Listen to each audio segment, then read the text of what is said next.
Gentlemen, so great to see you again. Hiya. I've got a very interesting topic for us to discuss today. Capital preservation in times of economic downturn and high market volatility. So what do you think? I think Stephen's actually good to start with here, so take it away. I mean, the key thing, we're talking about people who are, on the whole, invested in equity markets, I guess, here, because I mean, the easiest way of preserving your capital is to keep it in cash. But of course, savings but of course that's eroded potentially over time by inflation if you don't get anywhere near half decent interest rate, which of course we haven't had in recent years, and are likely to not have for many years. And if the new governor of the Bank of England's to be believed, we're not going to have it for some time. So it comes down to equities and equity-based products, and perhaps bonds, where you can either by design preserve that capital, because that's the way that the instrument is structured, or simply by diversifying your portfolio in such a way. So a diversified portfolio designed for the long term, which has a balance of equities, bonds, and other instruments. So David, my question is, if I'm interested in capital preservation, do I have to look towards some long-term holds within my portfolio, or are there any short-term plays I can do and still preserve capital? Well, I think you look, I mean, if you invest in risky instruments which are equities, you just have to accept that markets are going to do that. And if you don't like that, either go up and down. If you don't like that, you either shouldn't play in them, and you should just stick, as I said, Stephen said, stick your money in cash, or you should be willing to be short term, and you should be willing to look at things like hedging and using options and using bear products, investment ideas that make money if markets become more volatile. But that's a notoriously difficult business to be in, and people's ability to market time is, how can we put it politely, not good. So if you're willing to take some risk, the best is your time horizon, frankly. The best insurance is if you're willing to invest for 20 to 30 years, you should actually be willing to accept volatility, because it comes with the territory, And actually, if your time horizon is 30 years, then and markets do a bit of this, as long as they're doing a bit of this whilst going up, then you're probably well set, particularly if you listen to what Stephen said, when you diversify. And that means diversification against both sensitivities, things like inflation or interest rate increases, but also geographically as well, and across different themes. You might have a kind of focus on, say, energy, or a focus on whatever it is, you have different focuses, then that's probably the best protection.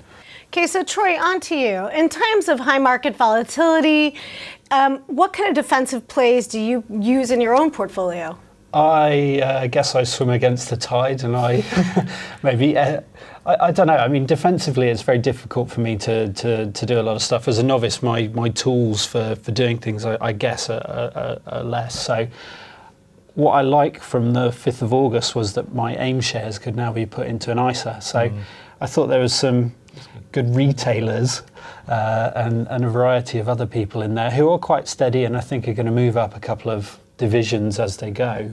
Difficult to describe them as defensive, though, isn't it? It is. Yeah, it's very difficult to describe it as defensive. Although, I mean, to be fair, and that goes back to that time horizon point. Actually, if you, which is what I was just getting to. Sorry. If I've got 30 years, then I'm fine, because I'm young. Yeah. So even if you're discussing AIM, you're actually discussing that is something that is a slightly defensive play, or at least capital preservation defensive element. So yes. A defensive element. But it is. It's not where anybody would go. It is only an element. Trying to find your silver lining. Yeah. The point of AIM is that the listing requirements are reduced when compared to the full market, and therefore you've actually got, in a sense, a bit less information about many of these companies. And actually, AIM is full of small caps, and the reality of it is, if you look at if you're looking to be cautious but grow your money, the indisputable fact is, over the last 50 years, small caps have provided better returns, more volatile returns, but better returns. So, well, those that produce returns. Yes, absolutely. The ones that survive. Well, unfortunately, there are a lot that don't.